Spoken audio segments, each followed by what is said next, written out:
Hey, what's going on, guys? Alex with NBC 11 Alive, Team 1-1. I got my guy, Junior Baker, right here. We're talking youth sports, though. Yes, we are. Hey, we're about to talk about it. About to ruffle some feathers a little bit. It's going to hurt. It's going to hurt, but let's rip this Band-Aid off, man. We got to. Exposure at the youth level. The word exposure does not exist. For those that want to know about it, it does not exist at the youth level.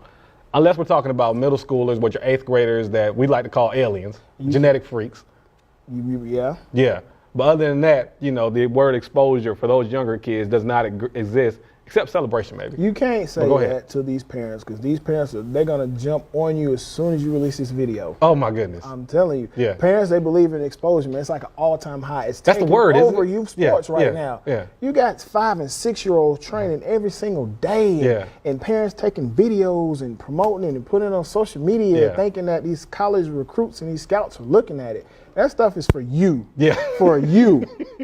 Not those college Who's the scouts. boy? Who's Maybe the boy that's high again? school for you as a parent. That is it. Here's the word, guys. With the word exposure is supposed to mean, in the sports world, exposure means that a college coach is possibly looking at you play. A college coach is possibly looking at offering you a scholarship. We want to put you in a position to give you maximum exposure. That word there is probably the most overused, probably the worst word to use in youth football or youth sports in general. It's almost like cursing, or you know what I'm saying, talking about somebody's mama. I agree. That word does not exist. Let me tell you a funny story. Somebody called me the other day. I said, Alex, you wouldn't believe what happened. I said, okay, what happened? They said, there's a coach out there recruiting talking about, hey, play for us, you can get national exposure. The mom's kid is 8 years old. Uh-oh. And I'm like, and she asked me, what should she do? I said, well, here's the deal. I said, you know, if you want to play teams from out of town, everything like that, nothing's wrong with that. Go have fun. Go have at it. Go travel. Hey, look, if you got it in the budget, have fun, have at it. You know what I'm saying? But at the same time, understand that that coach's pitch is not the right pitch. Because exposure, you're thinking college scholarships, you're thinking these things about to happen. You can get it out your mind. It does not get it count out your mind. right now. Yeah, I remember a coach took a team to the camp, to a football camp, you know, down south, and said, you know, oh, they know about us and all that kind of stuff. Right. They don't care. They don't care. You paid your $330. Thank you. You know what I'm saying? Show up for the camp, run around, play. You know, hey, of course they're happy to have you there. Yep. But at the end of the day, you know, they're having their camp. You know, that's what it is. But, you know, and just trying to help make sure the parents understand that, you know, if you have somebody out there saying exposure for the youth level, then again, unless they're in middle school, they're a genetic freak. I know you heard about that kid. He got an offer with Nevada. I think it was an 11-year-old or something like that, 10-year-old.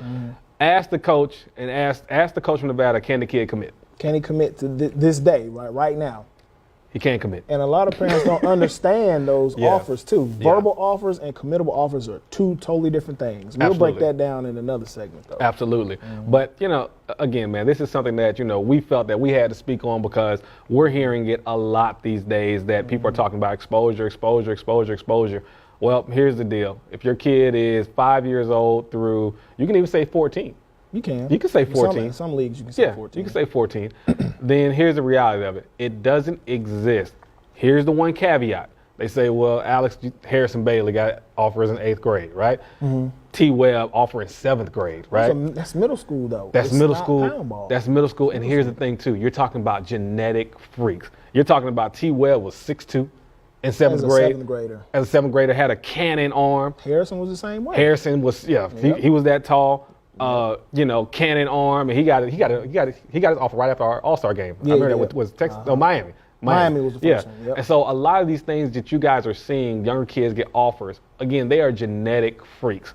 You know, that's what we always say. You have to pass the eyeball test once a college scout sees you. That's what it is. It hurts to say, but that's what it is. And if you're talking about, if you're spending your money, your hard-earned money, on whoever's promising you whatever exposure they say they can promise you or get you, it's not true.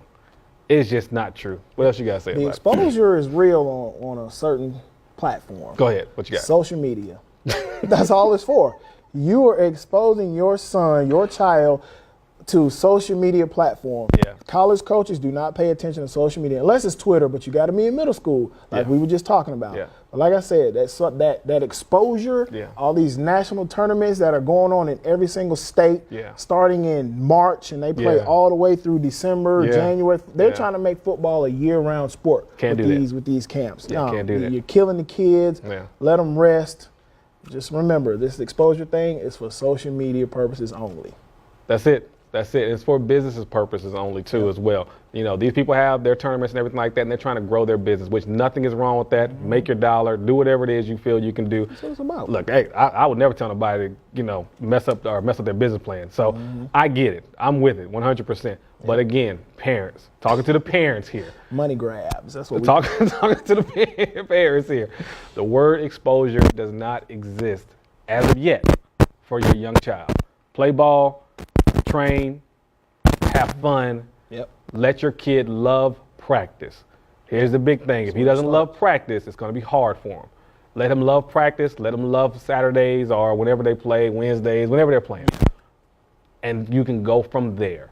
And the whole thing about the size and everything, make the appropriate move to put your child at whatever position he needs to be at, because you need to be realistic with what size he's going to be. Because when that time comes, it's going to come, and you're going to look to get offers, and you're going to have to understand where you're going to be.